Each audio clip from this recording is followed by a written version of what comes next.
आणि नीट परीक्षेसंदर्भातली आत्ताची सगळ्यात मोठी बातमी अशी आहे की या प्रकरणाचा मास्टरमाइंड हा सीबीआयने ताब्यात घेतलाय। पुण्यामध्ये सीबीआयने ही कारवाई करत मास्टरमाइंडला अटक केली। केमिस्ट्रीचा लेक्चरर असलेला पी.व्ही. कुलकर्णी हा या सगळ्या प्रकरणाचा मास्टरमाइंड असल्याचं समोर येत आहे। कुलकर्णी एनटीए सोबत संबंधित होते आणि त्यांनीच हे पेपर लीक केल्याची माहिती मिळते। ज्या दिवसापासून ही परीक्षा रद्द झाली, पेपर फुटला, ही माहिती समोर आली, तेव्हापासूनच सीबीआयने आपल्या तपासाचा वेग वाढवलेला होता। कुलकर्णी पुण्यामध्ये लेक्चरर म्हणून काम करत होते आणि लातूरमधनं पी.व्ही. कुलकर्णीला अटक झाल्याची माहिती मिळते। सोमेश कोलगे अधिक माहिती देतील। सोमेश, काय अपडेट्स आहेत?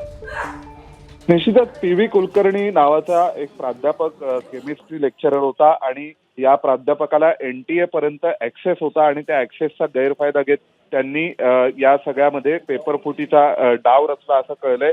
ज्या विद्यार्थ्यांची चौकशी झाली त्यांच्या नोटबुकमध्ये आढळलेले प्रश्न आणि उत्तरं तंतोतंत प्रश्नपत्रिकेसोबत जुळलेली आहेत। तसेच पी.व्ही. कुलकर्णी यांनी प्रत्यक्ष स्वतःचे काही विशेष क्लासेस पुण्यामध्ये आयोजित करून त्या क्लासेसमध्ये या विद्यार्थ्यांकडून हे प्रश्न आणि उत्तरे पाठ करून घेतली होती आणि या कामामध्ये मनीषा वाघमारे नावाच्या महिलेने त्यांना मदत केली होती। मनीषा वाघमारेला यापूर्वी 14 मे रोजी अटक करण्यात आलेली आहे। आता एकूण सीबीआयनी गेल्या 24 तासात देशभरात छापे टाकलेत आणि एकूण 7 आरोपींना अटक केली आहे। सोमेश, धन्यवाद या सगळ्या माहितीबद्दल।